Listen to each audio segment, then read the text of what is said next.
One man this half hour with the sound of music. When school administrators start cutting budgets, music programs are usually the first to go. But as I learned on a recent visit to a school here in New York City, one man is doing all he can to make sure the beat keeps going all across the country. Down, down, up, down. Good job, Aileen. David Wish is the executive director of Little Kids Rock, an organization that's all about getting kids excited about music. Keep it going. Kids don't get exposed to real instruments anymore. So when they hear something, when they hear live music, it's like electricity. You know, it just shoots through the room. I have some nice red coats. Little Kids Rock got its start in 1996 when David, then teaching first grade in San Francisco, wanted to create an after-school music program. I couldn't find any funding to start a guitar class, and I wasn't going to sit around and wait for, some budget to come down from Sacramento. So I went out and started raising funds to buy guitars for my kids.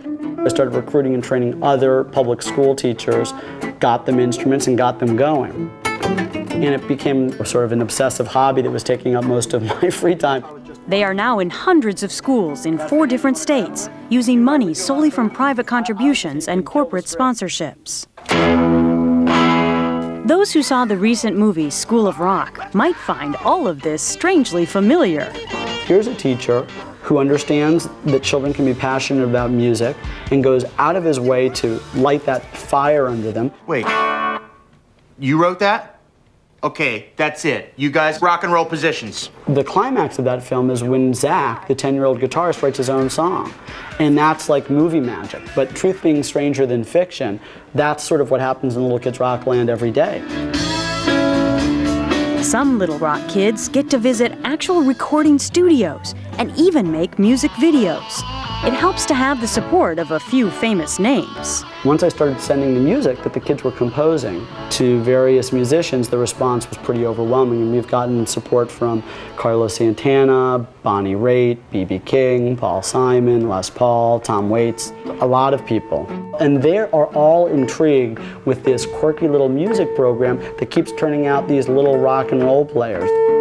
The strength of the program is not just putting instruments into kids' hands, but using a style of teaching where participation and improvisation is key. David even showed me how to jam in a matter of minutes. If you give a kid a piece of paper and 5 crayons, in 5 minutes, they'll make a drawing. If you give them a piece of clay, in 5 minutes, they're going to make a sculpture. Why shouldn't it be the same in music? It was easy because you just keep on playing to go wild. As long as you put your mind into it, you know how to do it. Well, it was great because I learned a lot. The music of it just makes me feel like if I have magic or something. Because the kids get to keep these guitars forever, the hope is to infect their entire household with an enthusiasm for music. It never gets old watching a child's face light up when they feel like, whoa, I just contributed something to this soup of music around me. And I liked the way that sounded. Nothing like the smiles on their faces. Little Kids Rock has produced a few CDs of kids singing their own songs. David's next project is to get professional musicians to record some of the kids' creations. They plan to release that as a fundraiser later on this year. And now it's time to get our last check of the weather this morning.